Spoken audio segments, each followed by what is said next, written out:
চোখের কি কি প্রবলেম হয়? কনজাংটিভাইটিস। চোখের মেনলি যদি বলে what are the I problem, একবারে চোখের উপরে যে যাবে, চোখের পাতাতে আর যদি হয় স্টাইলস বলি, ওটা একটা প্রবলেম। একটা পাতার উপরে একটা ইরাপশন হয়, ফেসটা রেড হয়ে যায়, তার সঙ্গে পেন থাকে, তার সঙ্গে অনেক সময় থেকে গিয়ে পাশচুল হয়ে যায়, মানে পুজ জমে যায়। তো এগুলো কিভাবে আমরা কেয়ার নিই? কেয়ারটাও সমস্যা বলতে হবে, কিভাবে কেয়ার নিই? আর যদি মনে পড়ে আমরা হট কম্প্রেশন করি, আর যদি ইনফেক্টেড হয়ে যায় সেক্ষেত্রে হালকা অ্যান্টিবায়োটিক বা মেডিকাল হোক বা কোনো জেন্ডামাইসিন হোক, আই অয়েন্টমেন্ট হোক, একটুখানি লাগিয়ে যাবে। তবে অধিকাংশ ক্ষেত্রে হট কম্প্রেশন করলে আস্তে আস্তে। এরপরে কি প্রবলেম হতে পারে? চোখে কিছু পড়তে পারে, দ্যাট ইজ ফরেন বডি। ধরো কেউ লোহার কাজ করছে, কোনো পুজো চলে যেতে পারে, বা গাড়ি চালিয়ে যাচ্ছে, কোনো ধুলোবালি উঠে যেতে পারে, বা পোকামাকড় ইনসেক্ট এগুলো করতে পারে, সেখান থেকে আয়ের প্রবলেম দেখা দিতে পারে। তো সেই ক্ষেত্রে আমাদের চোখকে আগে পরিষ্কার করতে হবে। আর যদি কোনো ইনজুরি করে দেয়, হালকা গরম কেমিক্যাল জাতীয় অ্যান্টিবায়োটিক আই ড্রপ দিয়ে ওটাকে চিকিৎসা করতে হবে। এর পরের প্রবলেম হচ্ছে ইনফেকশন। ইনফেকশন বলতে চোখের একবারে বাইরের যে লেয়ার, সেটাই কি বলি আমরা? কনজাংটিভা। কনজাংটিভা যখন ইনফ্লামেশন হয় তাকে আমরা কি বলি? কনজাংটিভাইটিস। Conjunctivitis, very good. তার মানে কনজাংটিভা, কনজাং থেকে যদি বোঝানো হয় তাহলে কনজাংটিভাইটিস। এটা একটা আমাদের আই প্রবলেম। স্যার অ্যাকচুয়ালি এটা তো স্যার কনজাংটিভা ইনফ্লামেশন, তাই তো? ইনফ্লামেশন আমরা কনজাংটিভা, চোখের একদম বাইরে যে কভারিংটা থাকছে তাকে বলছি আমরা কনজাংটিভা। এটা পুরা হলে তাকে বলি আমরা কনজাংটিভাইটিস। ভাইরাল ইনফেকশন থেকে হতে পারে, ব্যাকটেরিয়াল ইনফেকশন থেকেও হতে পারে। ঠিক আছে, বিভিন্ন প্রকারের ভাইরাস আছে, সেখান থেকে যদি ইনফেকশন হয় তবে কনজাংটিভাইটিস হতে পারে। ব্যাকটেরিয়াল ইনফেকশন থেকেও কনজাংটিভাইটিস হতে পারে। আবার কিছু স্পেসিফিক ইনফেকশন আছে, সেখান থেকেও কনজাংটিভাইটিস হতে পারে, যেমন tubercular infection, gonorrhoeal infection, syphilitic infection, specific infection থেকেও হতে পারে। আর হচ্ছে লাস্ট হচ্ছে অ্যালার্জি। তার মানে কনজাংটিভাইটিস কাকে বলে? বলবে inflammation of the conjunctiva is called conjunctivitis. বাংলায় যারা লিখবে বলে যদি কনজাংটিভার প্রদাহ হয় তখন তাকে আমরা বলি কনজাংটিভাইটিস। ঠিক আছে, এবার ক্লাসিফিকেশন যদি করতে বলে তোমরা খুব কমন ক্লাসিফিকেশন দেবে, আরো অনেক ভিডিও ক্লাসিফিকেশন আছে, দরকার নেই। একটা সোজা হইতে যাবে, ভাইরাস ইনফেকশন হলে পরে কনজাংটিভাইটিস হতে পারে, ব্যাকটেরিয়াল ইনফেকশন হলে পরে কনজাংটিভাইটিস হতে পারে। স্পেসিফিক কিছু ইনফেকশন আছে যেমন গনোরিয়া, তারপর সিফিলিস, হ্যাঁ, এইগুলো থেকে কনজাংটিভাইটিস দেখা দিতে পারে। টিউবারকুলোসিসও কনজাংটিভাইটিস হতে পারে। আর কিছু আছে অ্যালার্জিক কনজাংটিভাইটিস। কিছু কিছু অ্যালার্জেন আছে যাদের প্রভাবে কনজাংটিভা প্রদাহ সৃষ্টি হয়। ঠিক আছে, কনজাংটিভাইটিস হলে কি কি সিম্পটম হয়? Redness of the eyes, itching, very good. তার সঙ্গে স্যার চোখে যে ফ্লুইডটা থাকে, ফ্লুইডের ভিতরে ডিসচার্জ হয়। অ্যাকচুয়ালি তার মানে এক হচ্ছে রেডনেস, এটা একদম সিম্পল ভাষায় রেডনেস অফ আই, চোখটা লাল হয়ে যাবে, চকচক লাল, সেই জন্য কনজাংটিভাটা লাল হয়ে যাবে। লোয়ার প্যাপেলের কনজাংটিভা গুলোতে এমনি একটু লাল চেছে না, আরো লাল হয়ে যাবে, চকচকে লাল। ঠিক আছে, আর তার সঙ্গে একটা কি দেখা দেবে? Foreign body sensation. এটা একটা ইম্পর্টেন্ট সিম্পটম। মানে মনে হবে যেন চোখটা একটু পড়েছে, অথচ কিছু করে মানে চোখটা পর করছে। বালি পড়লে যেমন হয় বা ধুলো পড়লে যেমন হয় বা পোকামাকড় পড়লে যেমন হয়, সেরকম একটা সেন্সেশন চোখের মধ্যে হচ্ছে। আগে তো রেডনেস হচ্ছে, তার সঙ্গে ফরেন বডি সেন্সেশন হচ্ছে। 3 নম্বরের দিকে ওয়াটারিং আই।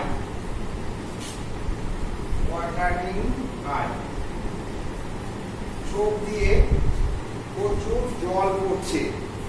মিউকোপুলের অনেক সময় ইনফেক্টেড হয়ে গেলে মিউকোপুলের ডিসচার্জ করছে, ওয়াটারিং অফ দ্য আই, চোখ দিয়ে জল কাটবে। তারপরে কি হলো? Redness, foreign body sensation, water of the eyes. 4 নম্বর হচ্ছে ফটোফোবিয়া, মানে চোখের মধ্যে আলো পড়লে একটা বিরক্তি, আলো সহ্য হচ্ছে, আলোতে ভীতি। ঠিক আছে? তো কনজাংটিভাইটিস হলে পরে রেডনেস অফ দ্য আই হবে, ফরেন বডি সেন্সেশন হবে, ওয়াটারিং অফ দ্য আই হবে, ফটোফোবিয়া হবে, আর দৃষ্টিশক্তি ঝাপসা হয়ে যাবে, ব্লারি ভিশন, আর তার সঙ্গে যন্ত্রণা, তার সঙ্গে পেন, চোখে যন্ত্রণা। এই কতগুলো সিমটম তোমরা লিখে দেবে। বাংলায় যারা লিখে বলে চোখ লাল হয়ে যাবে, চোখে কিছু একটা পড়েছে এইরকম মনে হবে, চোখ দিয়ে অনবরত জল কাটবে, চোখ লাইটের প্রতি ভীতি অর্থাৎ ফটোফোবিয়া দেখা দেবে, ব্লারিং অফ ভিশন, চোখের দৃষ্টিশক্তি ঝাপসা হয়ে যাবে, আর হচ্ছে পেন অ্যান্ড সোয়েটিং। এই কতগুলো সিমটম বলতে পারলে হয়ে গেল। তার মানে কনজাংটিভাইটিস কত ধরনের হতে পারে বলবে? ভাইরাল ইনফেকশনে হতে পারে স্যার, ব্যাকটেরিয়াল ইনফেকশনে হতে পারে, কিছু স্পেসিফিক ইনফেকশন আছে যেমন হচ্ছে তোমার গনোরিয়া, যেটা সিফিলিস, গনোরিয়া, টিউবারকুলোসিস, এই সমস্ত স্পেসিফিক কিছু ডিজিজ আছে যেখানে কনজাংটিভাইটিস হতে পারে এবং কনজাংটিভাইটিসের মতো সিমটম হতে পারে। ঠিক আছে? এটা গেল তোমাদের কনজাংটিভ। এছাড়া বলে চোখের প্রবলেমের মধ্যে ভিশন এরর, ভিশনের এরর হওয়ার জন্য তোমার প্রবলেম হতে পারে। ঠিক আছে? সেগুলো কি কি? একটা হচ্ছে শর্ট সাইটনেস, একটা হচ্ছে লং সাইটনেস সিস্টেম হবে, আর একটা হচ্ছে তোমার প্রেসবায়োপিয়া, যেটা 40 অর্থাৎ মায়োপিয়া, হাইপারমেট্রোপিয়া, আর হচ্ছে প্রেসবায়োপিয়া। তাই এরকম লিখবে। এছাড়াও চোখের রিফ্র্যাক্টরি এরর জনিত কিছু প্রবলেম দেখা দিতে পারে। তারা হলো 1 নম্বর মায়োপিয়া, 2 নম্বর হাইপারমেট্রোপিয়া, 3 নম্বর হচ্ছে প্রেসবায়োপিয়া। এগুলোর একটু ক্লারিফিকেশন করে দেবে। মায়োপিয়া কাকে বলবো? দূরের দৃষ্টিশক্তি অসুবিধা, মানে ডিস্টার্ব হচ্ছে, কিন্তু শর্ট সাইটনেসে কোনো ডিস্টার্ব নেই। কাছের জিনিস পরিষ্কার দেখতে পাচ্ছে কিন্তু দূরের জিনিস দেখতে পাচ্ছে না, অর্থাৎ তাদের যে রেটিনার উপরে ফোকাসটা না পড়ে ফোকাসটা রেটিনার সামনে, লেন্স দিয়ে আলো রশ্মিগুলো লেন্স দিয়ে আমাদের চোখের যে লেন্স আছে, লেন্স দিয়ে রিফ্র্যাকশন হচ্ছে, রিফ্র্যাকশন হয়ে তোমার রেটিনায় পড়ার কথা, সেখান থেকে অপটিক নার্ভের মাধ্যমে সেন্সেশনটা আমাদের কর্টিক্যাল অক্সিপিটাল কর্টেক্সে যাবে আই সেন্টারে, সেইখান থেকে ওটাকে তোমার রেটিনাতে একটা উল্টো ইমেজ তৈরি হয়, সেই উল্টো ইমেজটার সেন্সেশন ওখানে নিয়ে গিয়ে ওটাকে সোজা করে দেওয়া, তারপরে সেন্সেশন আসে যে যখন সেন্টার বলে দেখ, তখন আমরা দেখি। কিন্তু এটা যখন হবে রিফ্র্যাকশন হওয়ার পরে ফোকাসটা রেটিনাতে, কিন্তু ফোকাসটা যখন রেটিনার সামনে এসে পড়ে তখন আমাদের দূরের দৃষ্টিগুলো দেখতে অসুবিধা হয়, কাছের দৃষ্টিগুলো তখন আমরা ভালো দেখতে পাই কিন্তু দূরের দৃষ্টি দেখতে পাই না, তাকে আমরা বলছি মায়োপিয়া। ঠিক আছে? হ্যাঁ, তো এগুলো তোমার কনকেভ জাতীয় লেন্স গুলো দিয়ে, বাইকনকেভ লেন্স গুলো দিয়ে এগুলো এরর গুলোকে ঠিক হবে। এবার হচ্ছে কি হাইপারমেট্রোপিয়া, ফোকাসটা সামনে না পড়ে রেটিনায় না পড়ে এটা পিছনে পড়ে, তার জন্য কি হচ্ছে কাছের জিনিস দেখতে অসুবিধা হচ্ছে, দূরের জিনিসটা দেখতে কোনো অসুবিধা নেই। ঠিক আছে, এটাকে বলছি আমরা হাইপার মেট্রোপিয়া। আর একটা হচ্ছে প্রেস বায়োপিয়া।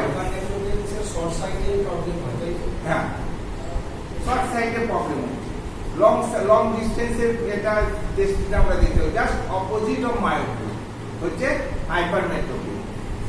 ঠিক আছে, আর হচ্ছে কি প্রেস বায়োপিয়া। প্রেস বায়োপিয়া কি বলবো না, এটা হচ্ছে actually refractory error, it is the defect of accommodation. It is the defect of accommodation. এই যে চোখের যে লেন্সটাকে কিছু তোমার লিগামেন্ট আছে যারা যেরকম ঘোরাচ্ছে, দূরে যখন দেখছি দূরের দিকে নিয়ে যাচ্ছে, কাছে যখন আনছি অ্যাঙ্গেল করছে, এই যে ক্রিয়াগুলো করছে, যত এজ বৃদ্ধি পায় এই জিনিসগুলোর মানে একটা রিল্যাক্সিটি আছে, তখন কি হয় না লেন্সটাকে ততটা কার্ভে আনতে পারে না, যার জন্য কি হয় কাছের বস্তুগুলো আমরা ঠিক মতো করতে পারি না। এটা কি অকিউলার ডিসফাংশন বলছি না, accommodation dysfunction. It is the defect of accommodation. এই যে লেন্সের কার্ভেচারটাকে আমরা সবসময় কার্ভেচার বাড়িয়ে কমিয়ে অ্যাকোমোডেট করি কাছের জিনিস দূরের জিনিস দেখার জন্য। তার জন্য যে পেশিগুলো আছে লেন্সটাকে এগুলো করতে সাহায্য করে, সেই পেশিগুলো যখন শিথিলতা এসে যায় তখন ততটা কার্ভে আনতে পারে না, যার জন্য কাছের জিনিসটা আমাদের অতটা ভালোভাবে আমরা দেখতে পাই না, একটুখানি দূরে নিয়ে গেলে তবে দেখতে পাই। এরকম ভাবে করে এইগুলোকে বলছি আমরা প্রেস বায়োপিয়া।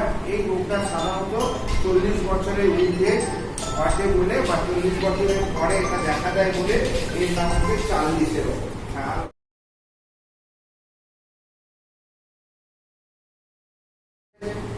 এরপরে নেক্সট যেটা হয় লাস্ট একদম সংক্ষেপে সেটা দেবে, that is due to vitamin A deficiency. Eye problem due to vitamin A deficiency. সেখানে আমরা কি কি দেখতে পাই? ফার্স্ট দেখতে পাই নাইট ব্লাইন্ডনেস, তাই তো? Eye problem due to vitamin A deficiency. সেখানে আমরা কি কি দেখতে পাবো?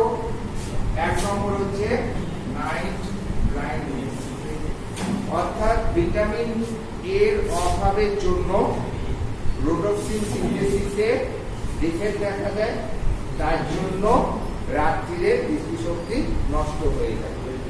একে বলি আমরা নাইট ব্লাইন্ডনেস, যেটা ভিটামিন এর অভাব থেকে হয়। কিভাবে আমরা দূরীভূত করি এটা? কিভাবে দূর করি? ভিটামিন এ খাও, ভিটামিন এ সাপ্লিমেন্ট এবং এটাকে আমরা ইমিউনাইজেশন শিডিউলের মধ্যে ঢুকিয়ে নিয়েছি, যাতে প্রতিটা ছেলে, প্রতিটা মেয়ে, প্রতিটা বাচ্চা ভিটামিন এর অভাবে না ভোগে। ঠিক আছে, হ্যাঁ? সেই জন্য ভিটামিন সাপ্লিমেন্টেশন আমরা ছোট থেকে দিচ্ছি। কিভাবে দিই? না, ভ্যাকসিনেশনের মাধ্যমে ভ্যাকসিনেশন প্রোগ্রামের সঙ্গে ইনক্লুড করে দিয়েছি ভিটামিন এটাকে। কিভাবে ইনক্লুড করেছি? ওরাল। কিভাবে করেছি? কখন কখন খাওয়াচ্ছি, কিভাবে খাওয়াচ্ছি? ড্রপ বাচ্চাদের যে ভিটামিন এ ড্রপ দেওয়া হয়, অনেক সময় সাপ্লিমেন্ট করে ম্যাক্সিমাম ড্রপই তো দেওয়া হয়। হ্যাঁ, নির্দিষ্ট করা আছে।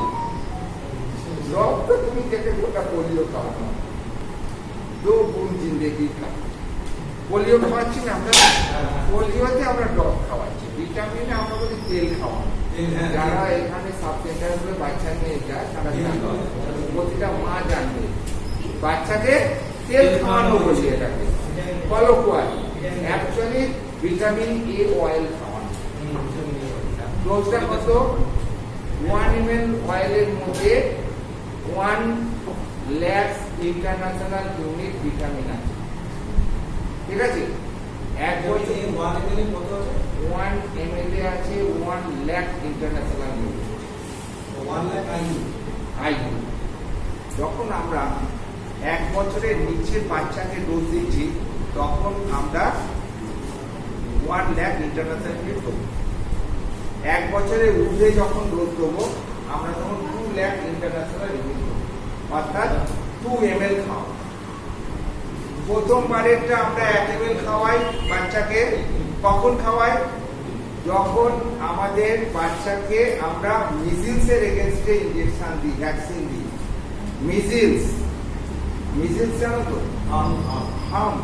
হামের যে ভ্যাকসিনটা দেওয়া হয়, কখন দেওয়া হয়? যখন বাচ্চাটার বয়স 8 থেকে 9 মাস, 9 মাস বয়স হয়। অ্যাকচুয়ালি আমাদের ইন্টারন্যাশনাল নিয়ম হচ্ছে 9 থেকে 1 বছরের ভেতরে দিতে হবে ওটা।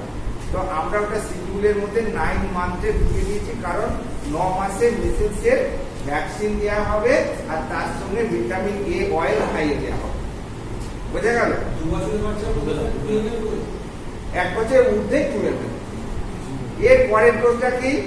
এর পরের ডোজ যখন বাচ্চাটার বয়স 8 মাস হবে, যখন বাচ্চাটার বয়স 8 মাস হবে, তখন আবার সেকেন্ড ডোজ দিতে হবে। তখন কতটা দেবো? ফার্স্ট ডোজের ডবল, অর্থাৎ 1 বছর পার হয়ে গেছে, তখন বয়স তখন তাকে 2 ml করে দেবো, অর্থাৎ 2 lakhs ইন্টারন্যাশনাল ইউনিট আমরা ভিটামিন এ তাকে দেবো। এর পরেরটা কখন দেবো? প্রতি 6 মাস অন্তর অন্তর। তারপর থেকে 6 মাস অন্তর অন্তর 5 বছর অব্দি বলা আছে, কিন্তু আমাদের 3 বছর অব্দি এতে ইমিউনাইজেশন কার্ডের মধ্যে করা। 3 বছর বললে দুটো হয়ে যাওয়ার লাগে। ঠিক আছে?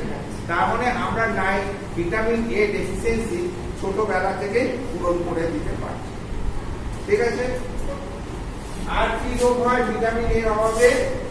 রোগগুলোর নাম বলে দেবে। ভিটর স্পট বলে এক ধরনের সাদা সাদা স্পট পড়ে। এছাড়া আরো জেরোসিস, জেরোথ্যালিমিয়া, হ্যাঁ, এরকম কিছু ওগুলো না বললেও হবে।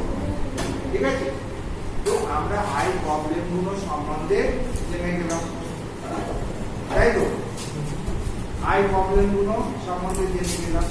এবার আমাদের এরকম মেডিসিনের মধ্যে দেখবে হাইপারবায়োটিসিয়া, ভিটার স্পট যেটা বলছেন, ওটা কি সেটি যেটা হয় ওই ধরনের কিছু? না, চোখের মধ্যে, চোখের মধ্যে তোমার ওই রকম সাদা সাদা স্পট দেখতে পাবে, সেটা হচ্ছে ভিটার স্পট।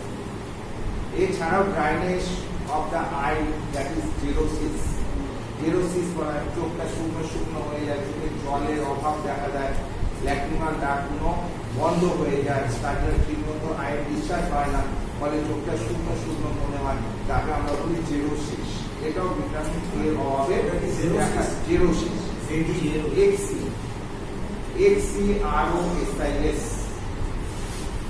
তো এইরকম কিছু প্রবলেম দেখা যায়। তবে তোমাদের ভিটামিন এ ডেফিসিয়েন্সিতে দুটোই বলবে, নাইট ব্লাইন্ডনেস আর ভিটর স্পট। তো এই কারণে চোখের প্রবলেম। হাইপারবায়োটিসিয়া কাকে বলে বলেছিলাম? বলো। 104 ডিগ্রি যখন বডি টেম্পারেচার 104 ডিগ্রি উঠে যায়, তখন তাকে বলি আমরা হাইপারবায়োটিসিয়া। পাইরেক্সিয়া কাকে বলি? জ্বর হলে তো বলতে হবে না, জ্বর কাকে বলি? তারপরে জিজ্ঞেস করবে, যখন বলে জ্বর হলে জ্বর কাকে বলে, তখন কি বলবে? জ্বর কাকে বলে? ইনফেকশন না হলে জ্বর হবে না। আমাকে এমন জিনিস বলতে হবে যেখানে কোনো কন্ট্রোভার্সি থাকে। ইনফেকশন তো একটা কারণ, কিন্তু আরো সো মেনি জ্বরের কারণ আছে। তাই জ্বর মানে কি? মুদ্রা কথা বলবে যে বডি নর্মাল বডি টেম্পারেচার যখন বেড়ে যায়, নর্মালের থেকে বেড়ে যায়। নর্মাল বডি টেম্পারেচার কত? 98.4। এটা কি টেম্পারেচার বললো? ফারেনহাইট। এটা ওরা অ্যাক্সিলারি টেম্পারেচার কত হবে? ডাউন। অ্যানাল টেম্পারেচার কত হবে? এইটা মনে রাখবে। ও যেটা বললো 98.4 ডিগ্রি ফারেনহাইট বলতে হবে, বলেনি ফারেনহাইট বলেছি হবে। এইটা বলতে হবে, এবং এটা হচ্ছে ওরাল মেনশন করে দিতে হবে। ওরাল টেম্পারেচার স্যার এটা। অ্যাক্সিলারি টেম্পারেচার আমরা মাপি, সেক্ষেত্রে এটা 97.4 হবে, 1 ডিগ্রি কম হবে। অ্যানাল টেম্পারেচার মাপি অ্যানাস দিয়ে 2 দিয়ে, তো সেখানে 1 ডিগ্রি বেশি আসে।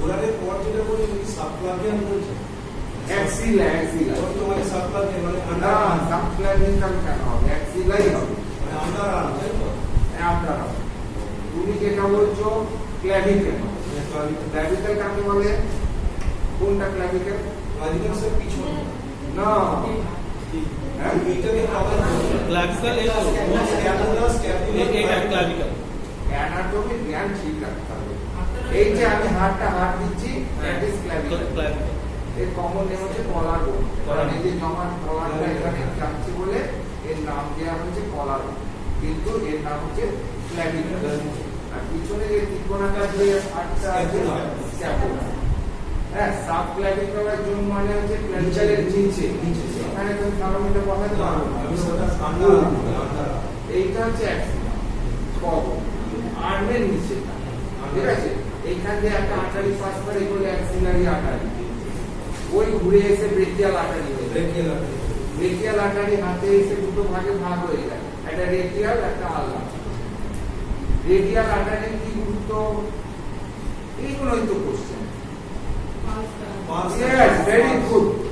Radial pulse charge আর আমরা রেডিয়াল আর্টারি করে দেব এটা রেডিয়াল আর্টারি গুলো রেডিয়াল আর্টারি কি বলছো ওটা হচ্ছে প্রেসার ভেরি গুড দেখো ক্লিনিক্যাল ওরিয়েন্টেড কোশ্চেন গুলো তোমাদের মাথার মধ্যে রাখতে হবে কারণ এই যে রেডিয়াল আর্টারি এর তো গুরুত্ব আছে এটাকে আমরা কিভাবে ইউজ করি না প্রেসার মাপা যখন প্রেসার মাপি এইখানে যেটা বাঁধি ওটা কি বলি আমরা টর্নিক calf calf not tourniquet tourniquet হচ্ছে একটা দড়ি যেটা রাবারের হতে পারে বা নাইলনের হতে পারে বা পাটের হতে পারে যাই হোক না কেন সাধারণত রাবারের হয় আমরা ক্যাথিটার গুলোতে টর্নিকেট হিসাবে ব্যবহার করি অনেক সময় না পেলে ঠিক আছে তো এই সেগুলো আমরা ব্লাড কালেকশন করতে গিয়ে বা ভেনকে চাঙ্গা করার জন্য বা কোনো তোমার ড্রিপ চালাতে গিয়ে ভেনকে করার জন্য আমরা টুর্নিকেট করি টুর্নিকেট মানে বাঁধন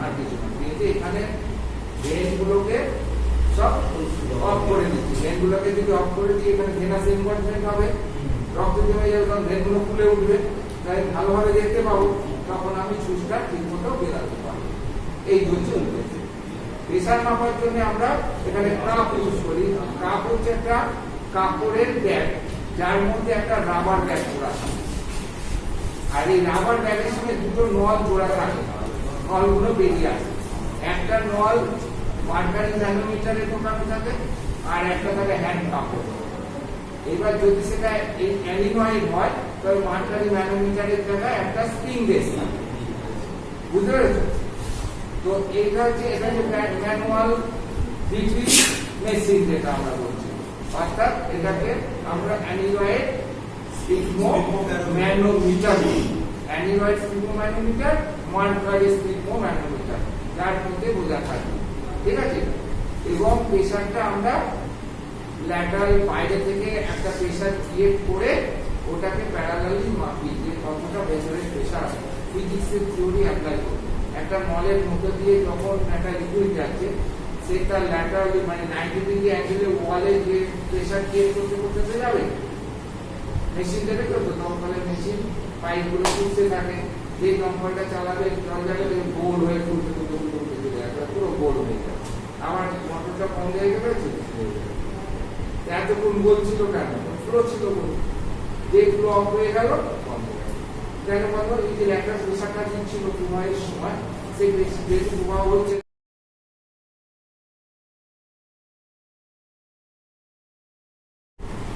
তো সেই রকম আমাদের ব্লাড ভেসেলসের মধ্য দিয়ে যখন ব্লাড যাতায়াত করে তখন সেই ল্যাটারাল ওয়ালে ল্যাটারাল প্রেসার 90 ডিগ্রি অ্যাঙ্গেলে যে প্রেসারটা ক্রিয়েট করে তাকে বলতে হবে ব্লাড প্রেসার এর কতটা প্রেসার তো চেপে দেখতে পাচ্ছি না এইখানে একটা সিঙ্গেল আর্টারি পাচ্ছি আমি এই ভেতর দিয়ে যাচ্ছে ফিজিক্স বলছে যে যখন এখানে কোনো একটা লিকুইড প্রবাহিত হচ্ছে যতটা চাপে প্রবাহিত হচ্ছে বাইরে থেকে ঠিক আমি ততটাই যদি চাপ দিই তবে প্রবাহটা বন্ধ হয়ে যাবে এইরকম অ্যাঙ্গেলের উপর ভিত্তি করে এই মেশিনটা করা হয়েছে এবার এখানে একটা কাপটা মারছি বাইরে থেকে চাপ দিচ্ছি যত চাপে এখানে প্রবাহটা বন্ধ হয়ে যাচ্ছে দ্যাট ইজ সিস্টেমিক প্রেসার আবার ছাড়ছি যে প্রবাহ চালু হচ্ছে বুঝতে পেরেছো তো এইভাবে আমরা রিলেটিভ ওয়েতে মাপছি এবং এই প্রবাহ চালু হচ্ছে কি হচ্ছে না সেটা আমরা সেন্সরের সাহায্যে হার্টবিট শুনে আমরা সেটাকে আইডেন্টিফাই করছি। এইভাবে আমরা দুটো ভ্যালু নিচ্ছি, একটা হচ্ছে সিস্টোলিক প্রেসার অর্থাৎ হার্ট যখন সিস্টোলিক কন্ডিশনে থাকে তখন ব্লাড ভেসেলসের মধ্যে যে প্রেসার সেটা হচ্ছে সিস্টোলিক, আবার হার্ট যখন রিল্যাক্স অবস্থায় থাকছে তখন যে প্রেসার দ্যাট ইজ ডায়াস্টোলিক। সেই জন্য দুটোর ভ্যারিয়েশন আছে, সিস্টোলিকে যতটা আছে ডায়াস্টোলিক অনেক কম হচ্ছে। আর এই দুজনের মাইনাসটাকে আমরা কি বলি, systolic pressure minus diastolic pressure equal to pulse very pulse pressure বলি। এটা কিছু কিছু রোগের ক্ষেত্রে আমাদের করতে লাগে। আর একটা প্রেসার মিন প্রেসার বলি, যেটা হচ্ছে অ্যারিথমেটিক মিনস দুটোকে যোগ করে দুটো ভাগ করে দিয়ে মিন প্রেসার বার করা। ঠিক আছে, তবে এগুলো রিলেটিভ, এগুলো কোনো গুরুত্ব সেভাবে নেই, বিভিন্ন রোগের ক্লাসিফিকেশনের ক্ষেত্রে এদের গুরুত্ব আছে। ঠিক আছে, তো মোটামুটি ভাবে আই প্রবলেমটা তোমরা লিখতে পারবে। এবার যেভাবে মোটামুটি বলে দিলাম আই প্রবলেম লিখতে পারবে তো? স্যার এর ম্যানেজমেন্টটা দিবেন না? কি স্যার, তো ম্যানেজমেন্ট লাগবে না, ম্যানেজমেন্ট তো কিছু নেই তোমাদের, শুধু ওই ওয়াশিং আর হচ্ছে হালকা অ্যান্টি ব্যাকটেরিয়াল তোমার ড্রপ, যার ভাইরাল হলে সেক্ষেত্রে সেটাও কাজে লাগবে। বুঝতে পেরেছো? ম্যানেজমেন্ট মানে আই প্রবলেমগুলো আমি আলোচনা ছোটখাটো ম্যানেজমেন্ট বলে তো দিলাম। স্টাই হলে পরে চোখে কম্প্রেশন করবে, কম্প্রেশনাল আই ড্রপ আছে সেগুলো ইউজ করবে। কনজাংটিভাইটিসেও তাই, চোখে ঘন ঘন ঠান্ডা জল দিয়ে ধুতে হবে, ব্ল্যাক চোখে তোমার কালো চশমা দিয়ে ফটোফোবিয়া দিয়ে বলছে আলো সহ্য হচ্ছে না, যাতে আলো না ঢোকে সেজন্য ব্ল্যাক সানগ্লাস ইউজ করতে হবে, সময় সময় থাকতে হবে, রোদে পড়া বন্ধ করে দিতে হবে। এগুলোই ম্যানেজ। বুঝতে পেরেছো? এইবার অ্যাকর্ডিং টু কজ, যেখানে ধরো কনজাংটিভাইটিস স্পেসিফিক ডিজিজ, যেখানে টিউবারকুলোসিসের জন্য কনজাংটিভাইটিস, গনোরিয়াল কনজাংটিভাইটিস, সিভিলিটিক কনজাংটিভাইটিস, তাদের স্পেসিফিক যখন রোগগুলো চিকিৎসা করলে পরে সে বুঝতে পেরেছো? এছাড়া অনেক কর্ম আছে, যাবে না। গ্লুকোমা আছে, তারপরে চোখের ছানি আছে, ওই যে বললো, ডায়াবেটিক নিউরোপ্যাথি আছে, তারপরে ডায়াবেটিক নিউরোপ্যাথি আছে, অনেক আছে। তোমাদের অত প্রবলেমে যাওয়ার দরকার নেই, শুধু সুপারফিশিয়াল হালকা হালকা প্রবলেম গুলো আলোচনা করতে হবে। ঠিক আছে, এরপরে আসছে তোমাদের জ্বর কাকে বলে বললাম। আচ্ছা, জ্বর কতটা? এবার হচ্ছে যখন আমরা বলেছি 99 ডিগ্রি ফারেনহাইটের থেকে উপরে যাচ্ছে তখন টাকা কতটা বলছি? 99 এর উপরে যখন যাচ্ছে তখন তাকে ফিভার বলছি। ঠিক আছে, এই ফিভারের চরিত্র একটা হচ্ছে তোমার কন্টিনিউয়াস,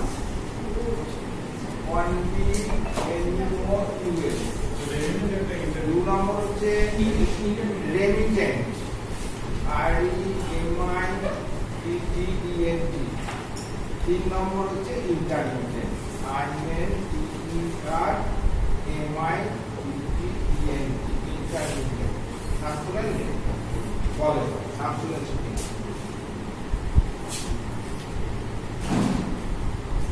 ফিভার হচ্ছে যখন body temperature 90 degree Fahrenheit, 99 degree ফারেনহাইটের থেকে বেশি হয়ে যায় তখন তাকে আমরা বলি ফিভার বা জ্বর। জ্বর হচ্ছে সাধারণত 3 প্রকারের, একটা হচ্ছে কন্টিনিউয়াস ফিভার, একটা হচ্ছে রেমিটেন্ট ফিভার, একটা হচ্ছে ইন্টারমিটেন্ট ফিভার। এই variation less than 2 degree Fahrenheit fever যখন তাৎক্ষণিক ওঠানামা 2 ডিগ্রি থেকে কম, তখন সেই কন্ডিশনটাকে আমরা বলি কন্টিনিউয়াস ফিভার। এটা মেনিনজাইটিস, নিউমোনিয়া, এগুলো daily variation more than 2 degree Fahrenheit, 105 থেকে গেল, আবার 101 থেকে গেল, আবার 104, আবার 101 বা 100 থেকে গেল, আবার 103। এইরকম যখন ভ্যারিয়েশনটা তোমার হচ্ছে তখন বলছি আমরা রেমিটেন্ট ফিভার, মেসেজ, ডেঙ্গু,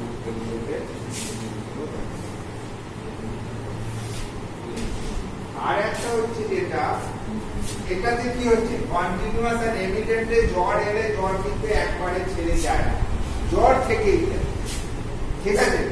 কিন্তু জ্বর এলো, এসে একটা নির্দিষ্ট সময় প্লে করলো, তারপর আবার নেমে গিয়ে একবারে বেসলাইনে চলে গেল, আবার একদিন দুদিন বাদে আবার জ্বর এলো, এরকম হলো, আবার পিছন থেকে আবার পুরোপুরি ছেড়ে চলে গেল, আবার এরকম তখন টেম্পারেচারে চলতে হবে, তখন সেই টাইপের টেম্পারেচারকে বলি আমরা ইন্টারমিডিয়েট ফিভার। এমিডেন্টটা স্যার মোটামুটি 104 থেকে 90 ওইটা বলিনি, বলেছি daily variation more than 2 degree, 104-5 এর ব্যাপার না, মোর দ্যান 100 ইয়েস, তোমার 104 এর 105 যেতে পারে, 103 হতে পারে, 103 থেকে যদি সেটা 100 নেমে যায়, daily variation more than 2 degree হয়ে গেল। তো আমি দেখবো ডেলি ভ্যারিয়েশন যখন less than 2 degree that is continuous, more than 2 degree that is remittent. এই হচ্ছে রেমিটেন্স। কিন্তু তারা জ্বর কখনোই সেরে যাবে না, জ্বর যখন আসবে, যতক্ষণ ইনফেকশনটা থাকছে ততক্ষণ এরকম শরীরের মধ্যে জ্বর থেকেই যাচ্ছে। কিন্তু এমন কিছু কিছু জ্বর আছে যারা আসে একটা নির্দিষ্ট সময়ের জন্য প্লে করে, তারপর পুরোপুরি ছেড়ে চলে যায়, তখন তাকে বলছি আমরা ইন্টারমিডিয়েট ফিভার, ঠিক আছে। এটা ইউটিআই হলে সাধারণত আমরা দেখতে পাবো, আর একটা ম্যালেরিয়া হলে পরে ইউটিআই এ দেখতে পাই, ম্যালেরিয়া হলেও দেখতে পাবো আমরা ইন্টারমিডিয়েট টাইপ অফ। ম্যালেরিয়া জ্বর কেমন হয়?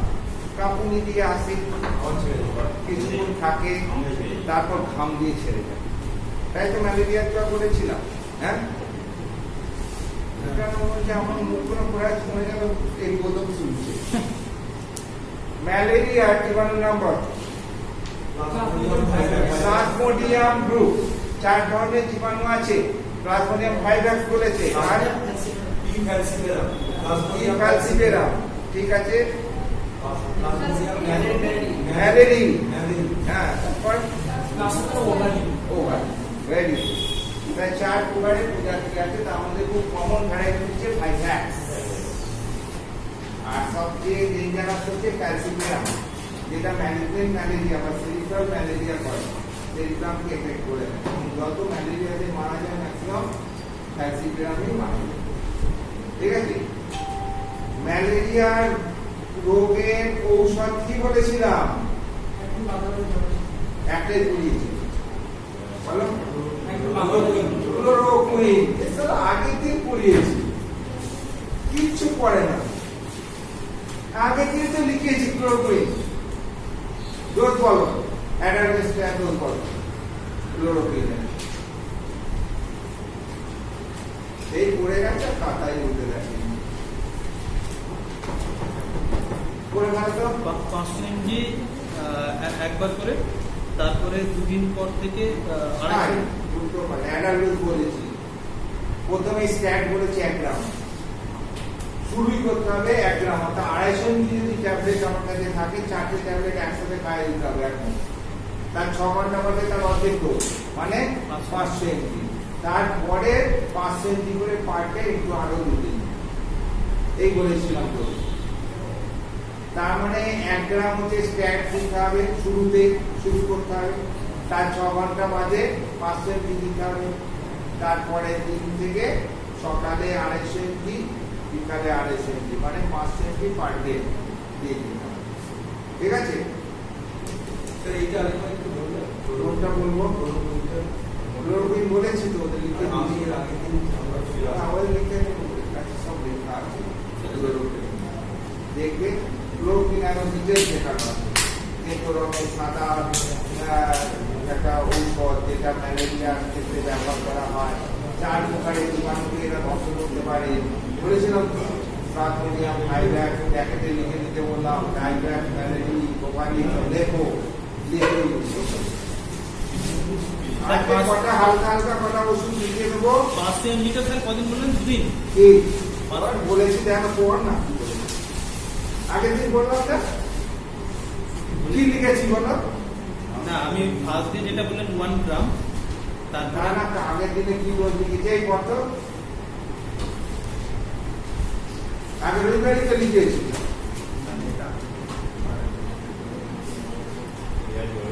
অ্যাডাল্টটা বল না, অ্যাডাল্টটা বল, আর সবাই নাম জানো না? সব শেষ হয়ে গেছে। এই দেখো 1 গ্রাম বলেছি, আমার কাছে অ্যাভেলেবেল আছে 250 এমজি ট্যাবলেট। এটা সাথে 250 এমজি করেই পাওয়া যায়। 250 এমজি ক্লোরোকুইন ট্যাবলেট আমার কাছে আছে। 1 গ্রাম করতে গেলে কটা ট্যাবলেট লাগবে? 4টে। তার মানে প্রথমে আমি আমার প্রথম স্ট্যাট ডোজ হচ্ছে 1 গ্রাম। তার মানে আমি 4টে ট্যাবলেট 250 এমজি 4টে ট্যাবলেট খাইয়ে দেবো একসাথে। যখনই ডায়াগনোসিস হয়ে গেল যে এটা ম্যালেরিয়া, কেসটা ম্যালেরিয়া, তখনই আমি 1 গ্রাম খাই। তার 6 ঘন্টা বাদে 500 এমজি খাওয়াতে হবে। তার 500 এমজি করতে গেলে আমাকে কি করতে হবে? 250 এমজি 2টো ট্যাবলেট দিতে হবে। তার মানে 6 ঘন্টা বাদে আমি আবার 2টো ট্যাবলেট খাওয়াবো। সেই দিন হয়ে গেল। তারপরে তারপরের দিন 500 এমজি পার ডে। তার 500 এমজি পার ডে করতে গেলে 250 এমজি সকালে, 250 এমজি বিকালে, দুটো ডিভাইডেড ডোজে করে দিলাম। 500 এমজি করে গেল। তাহলে সকালে 1 ট্যাবলেট আর সন্ধ্যেবেলা 1 ট্যাবলেট খাবে। তারপরে দিন সেম।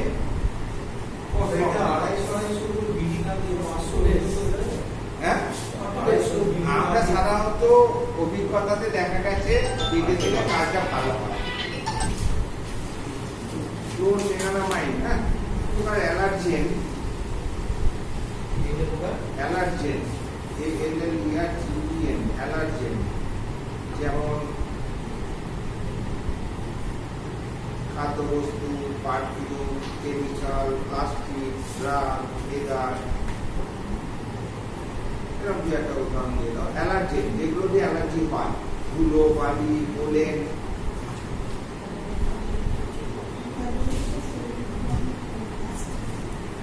খাদ্য, বিভিন্ন প্রকার সিফুড, পারফিউম, কেমিক্যাল, ঠিক আছে?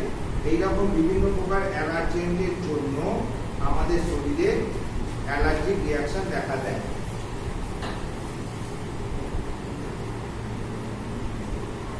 তার ফলে অ্যালার্জিক রিয়াকশন দেখা দেয়।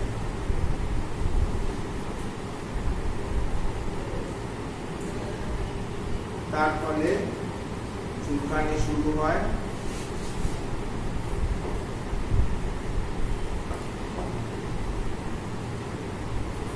লাল হয়ে ফুলে ওঠে,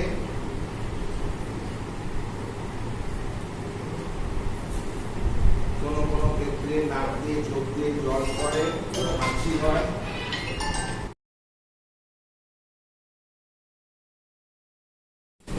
কোনো কোনো ক্ষেত্রে running nose, sneezing, watering eye, depressedness প্রভৃতি দেখা যেতে পারে। 4 এমজি ট্যাবলেট হিসাবে পাওয়া যায়, আর সিরাপ 2 এমজি পার 5 ml, 2 এমজি পার 5 ml সিরাপ হিসাবে পাওয়া যায়। 2 এমজি পার 5 ml সিরাপ হিসাবে পাওয়া যায়, অর্থাৎ 5 ml সিরাপে 2 এমজি থাকে।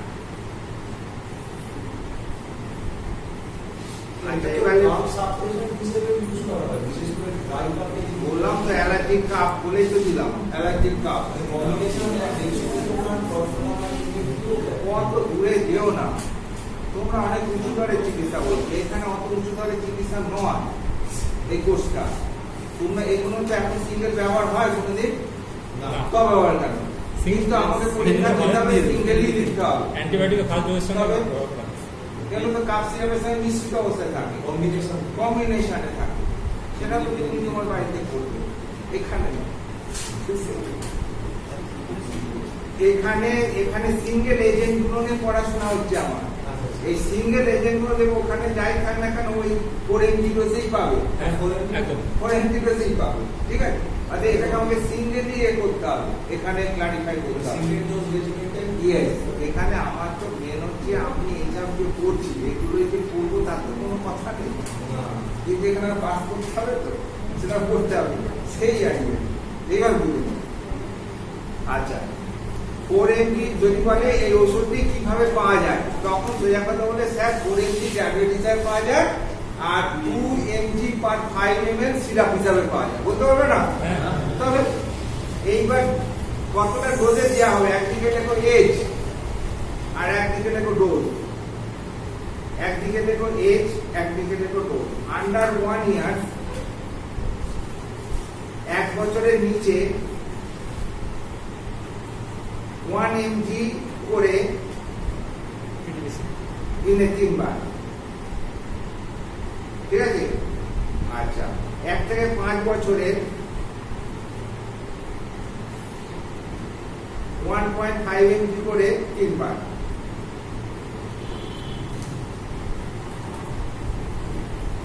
6 থেকে 12 বছরে 2 mg করে 3 বার, আর 13 বছরের ঊর্ধ্বে অর্থাৎ 4 mg করে 4 mg TDPC 4 mg করে দিনে 3 বার।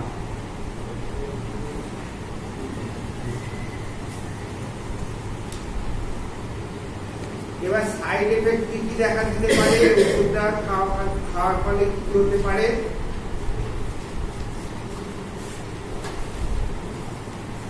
Side effect Yes.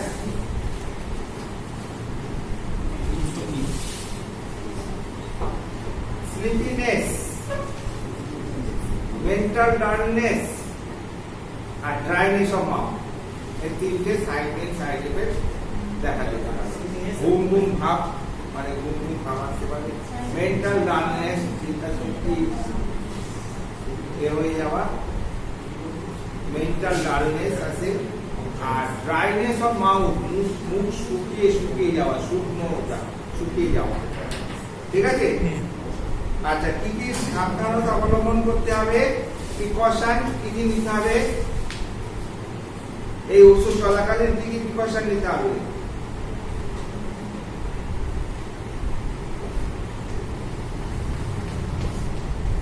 এক হচ্ছে যে সমস্ত পেশেন্টের অ্যালার্জিক রিয়াকশনের সাথে ব্লাড প্রেসার ফল করে সেই সমস্ত রোগীদের না দিয়ে হসপিটালাইজ করতে হবে। 1 নম্বর সাবধানতা, অ্যালার্জিক রিয়াকশন দেখলেই হবে না, তার সাথে প্রেসারটা চেক আপ করে দেখতে হবে। যদি প্রেসার ফল করে জানতে অ্যানাফাইলেটিক শক হচ্ছে, তাতে কেসটা খুব ভয়ানক, অতএব ওটা তুমি হাতে নেবেন, সঙ্গে সঙ্গে হসপিটালে রেফার করতে হবে, ঠিক আছে? যে সমস্ত পেশেন্টের অ্যালার্জিক রিয়াকশনের সাথে বিপি ফল করে তাদের ক্ষেত্রে এই ওষুধটি প্রয়োগ না করে হসপিটালে পাঠিয়ে দেওয়া হবে।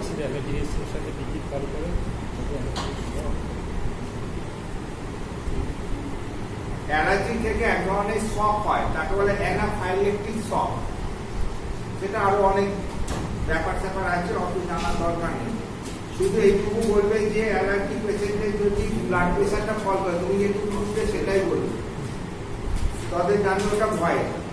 এই ওষুধকে ড্রাইভ করা চলবে না, কারণ ঘুম ঘুম খাওয়াচ্ছে তো ডাক্তার মেনে দিতে পারে।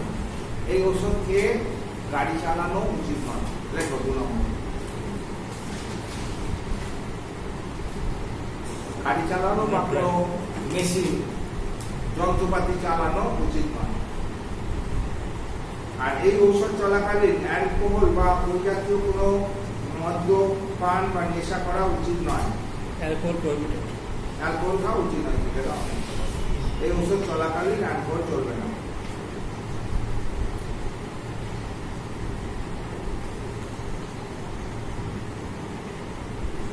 এইগুলো হচ্ছে 3টে প্রিকশন হচ্ছে মেন, এর সঙ্গে যে অন্য প্রিকশন গুলো আছে থেকে দূরে রাখবে, ডেট দেখে খাওয়াবে, হ্যাঁ ডেট দেখে খাওয়াবে, ঠান্ডা এবং ডার্ক প্রেসার রাখতে হবে, হিসাব করে রাখতে হবে ভালো, ঠিক আছে? এই গেল তোমাদের এই ওষুধটার সম্বন্ধে ক্লোজ জেনারেল আইন। কত নম্বর হলো এটা? 8 নম্বর। সকাল থেকে যা প্রথম থেকে যা পড়াচ্ছি তাতে 8 নম্বর মেডিসিন হলো, যেটা 8 হলো। 9 নম্বর আছে কোডেইন, এটা একটা ছোট এজেন্ট, একা পাওয়া যায় না, হ্যাঁ ওরা কাপের সময় নিশ্চিন্ত অবস্থা। Codeine CODIN।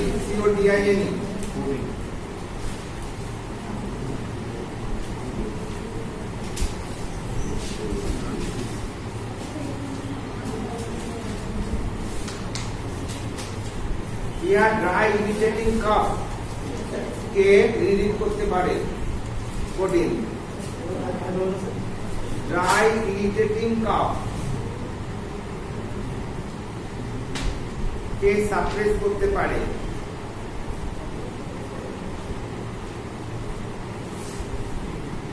আর হালকা থেকে মাঝারি ধরনের যন্ত্রণাকে উপশম দিতে পারে।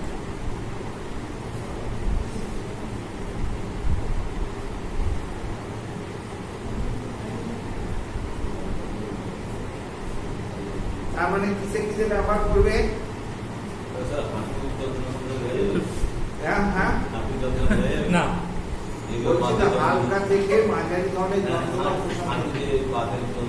আরে বাবা, একটা ওষুধের অনেক গুণাগুণ আছে। মাথা ব্যথা বা বুকে ব্যথা করছে হালকা হালকা সেটা দেওয়া যেতে পারে।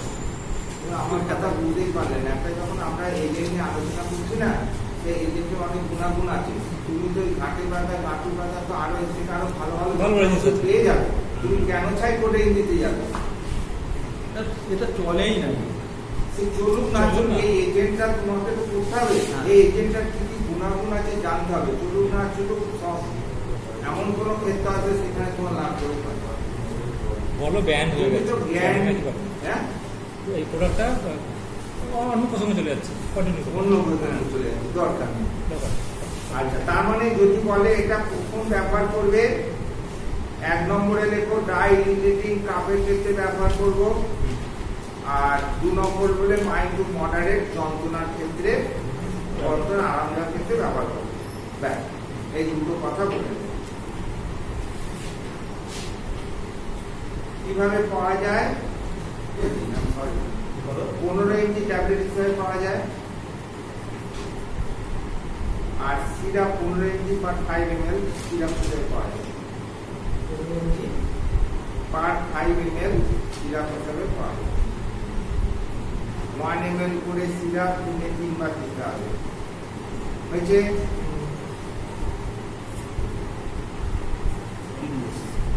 6 থেকে 12 বছরের রোগীদের 6 থেকে 12 বছরের রোগীদের 2.5 ml করে সিরাপ দিনে 3 বার দিতে হবে।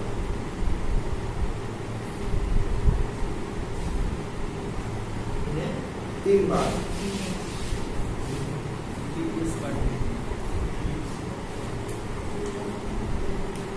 আর অ্যাডাল্ট 13 বছরের ঊর্ধ্বে মানে বয়স্কদের 5 ml সিরাপ বা 15 এমজি ট্যাবলেট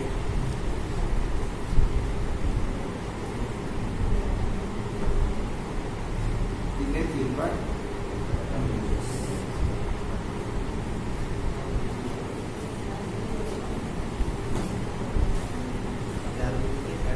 কোডিনের সাইড এফেক্ট কি হয়? কনস্টিপেশন একটা সবচেয়ে বড় তোমার সাইড এফেক্ট। কনস্টিপেশন, পায়খানা কষিয়ে দেয়। 2 নম্বর হচ্ছে স্লিপিনেস, ঘুম ঘুম ভাব।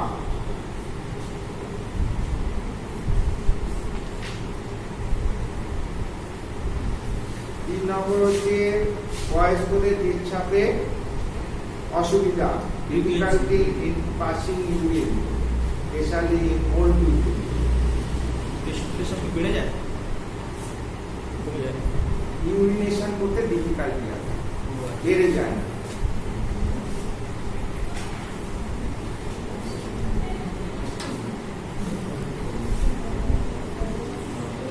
স্যার কোডিনেতে বুক ধরপড় করে, বুক ধরপড় করে, গিডিনেস আসতে পারে, প্যালপিটেশন, গিডিনেস, আরো অনেক আছে। কত কিছু দরকার নেই। প্রিকশন কি কি নেবে? কি কি প্রিকশন নেবে? ওই তো গাড়ি চালানো যাবে না। ইয়েস, ওই যেমন ওটা করেছি।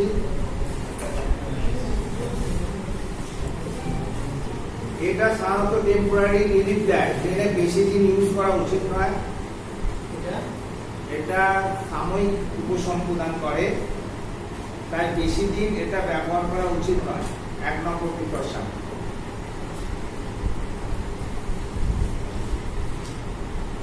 নম্বর হচ্ছে বৃদ্ধ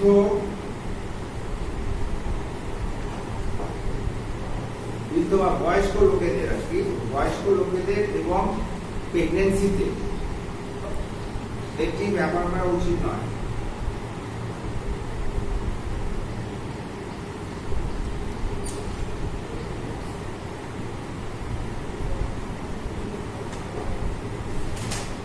যাদের কনস্টিপেশন আছে, যে সমস্ত রোগীদের কনস্টিপেশন আছে তাদের ক্ষেত্রে এটা ব্যবহার করা উচিত নয়।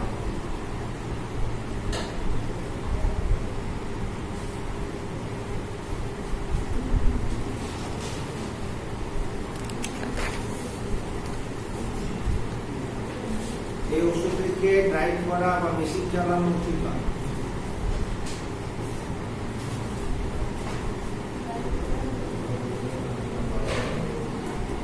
এই ওষুধকে গাড়ি চালানো বা মেশিন চালানো উচিত নয়। আর হচ্ছে কি এই ওষুধ চলাকালীন কোন ধরনের মাদক দ্রব্য সেবন করা উচিত নয়।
টিউবারকুলোসিস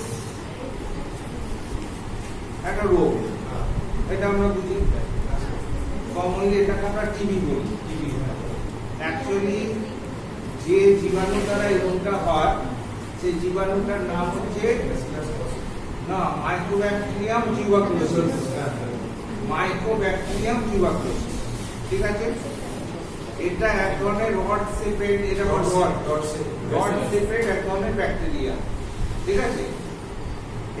এটা ব্যাসিলাস গ্রুপের ব্যাকটেরিয়া। রড শেপের ব্যাকটেরিয়া গুলোকে আমরা ব্যাসিলাস বলি, জানো তো? এটা কক্কাস কাকে বলি? কক্কাস কাকে বলি? কক্কাসের রাউন্ড শেপ গোল গোল। রড গুলোকে বলি ব্যাসিলাস, ঠিক আছে। কোমা গুলোকে বলি ভিব্রিয়াস। স্পাইরাল স্পাইরিলাম বা স্পাইরোকি যেটা বলি। তো টিউবারকুলার জীবাণুটা একটা রড শেপের গ্রাম পজিটিভ ব্যাকটেরিয়া।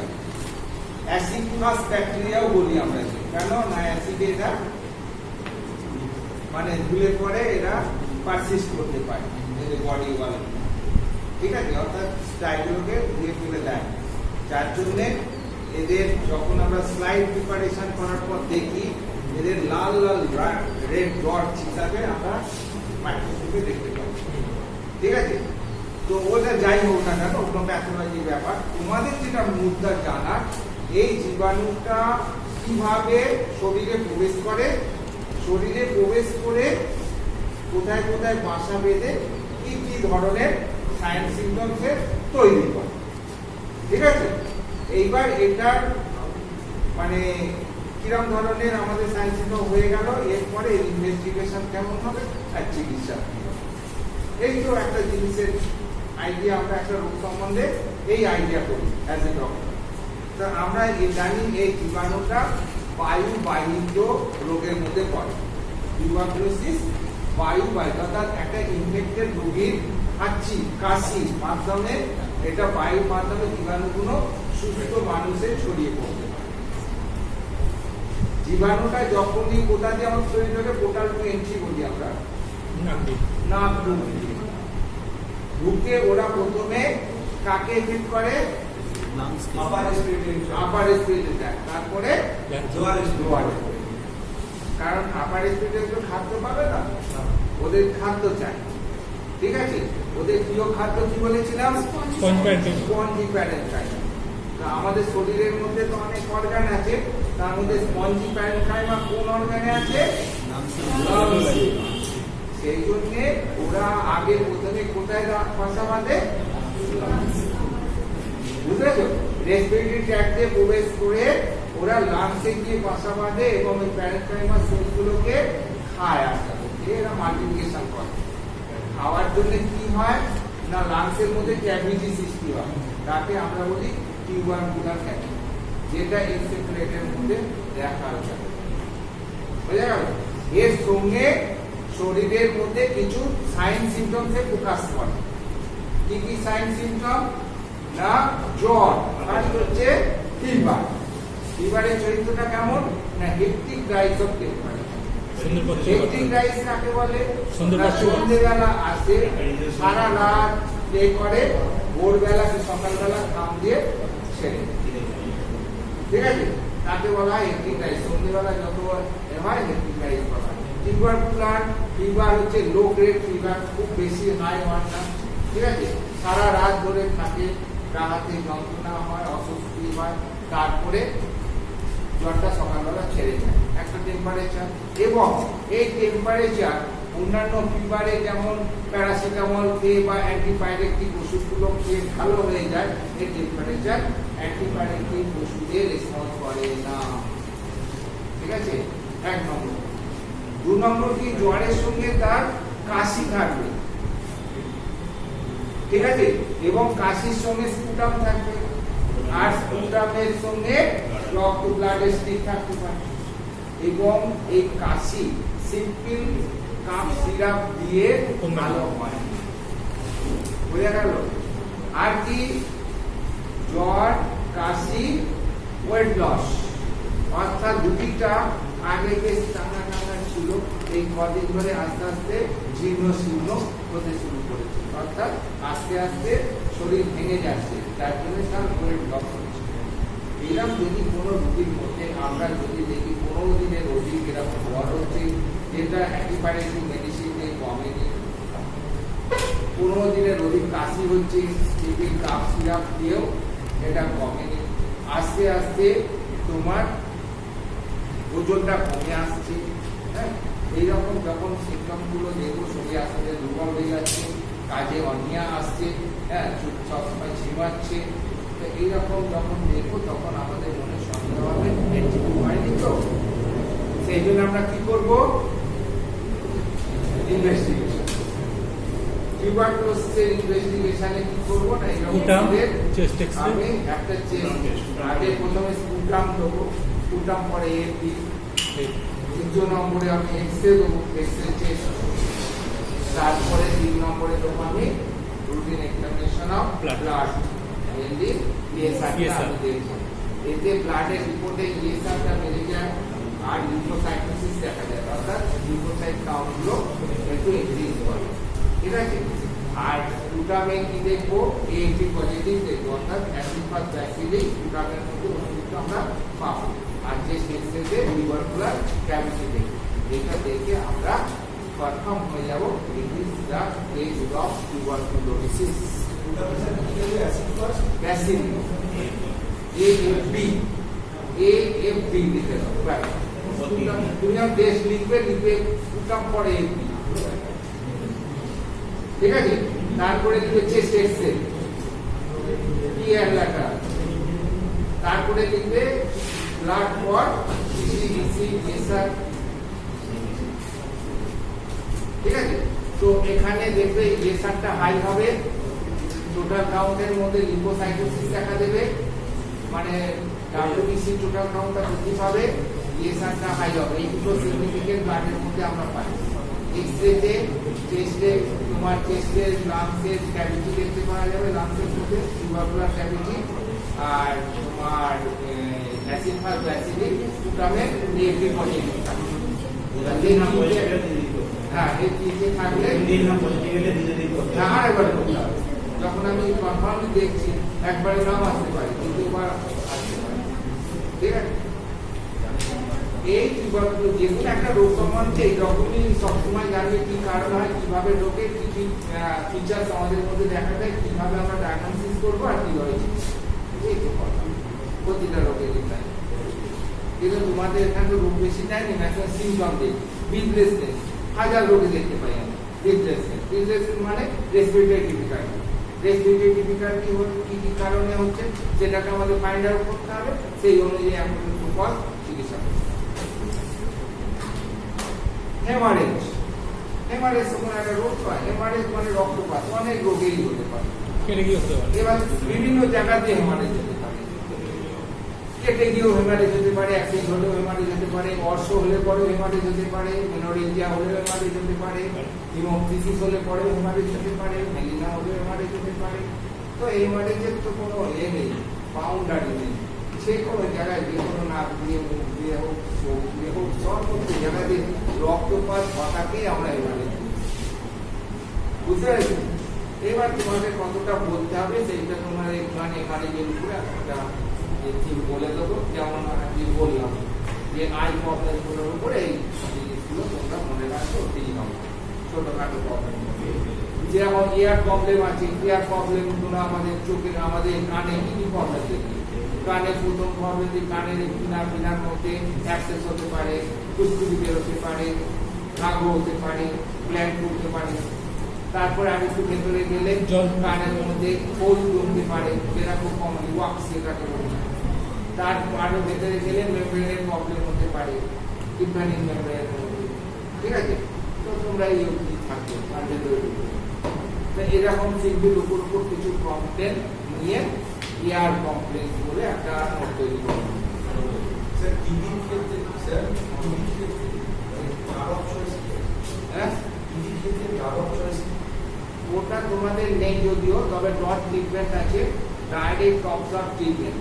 সেখানে ইসলাম দুর্গম থেকে আরম্ভ করে 500খানা ড্রাগকে সিস্টেমাইজ করে ডোজ করা আছে। আমার একটা ক্লিনিক্যাল ট্রিটমেন্ট তো করা যাবে না, তুমি চুইসাইড করবে না, তুমি স্বাস্থ্য কেন্দ্রে পাঠিয়ে দেবে। কারণ মাল্টিপ্লার রেজিস্ট্যান্স না, এটা যেটা তোমার হেলথে তোমাকে ট্রান্সফার করে দিতে হবে, ওটা সরকারি তরফ থেকে। পাবলিক ইউজ করা আগে একটা কথা বলি স্যার, ইন্ডিয়ান টিভিতে আমি যে সিম্পল প্রসেস মানে পুরোপুরি যখন সিম্পল প্রসেস 750 হ্যাঁ, এখন সেটা হয় না এখন এটা তো এখন তোমার সরকারি আইসোসায়ানাইড, কম্পিউটর, তারপরে হচ্ছে আরেকটা অ্যান্টিবায়োটিক আছে, ব্যবহার করাই যাবে। চলো নেক্সট দিনকে আরো বলে দেবো।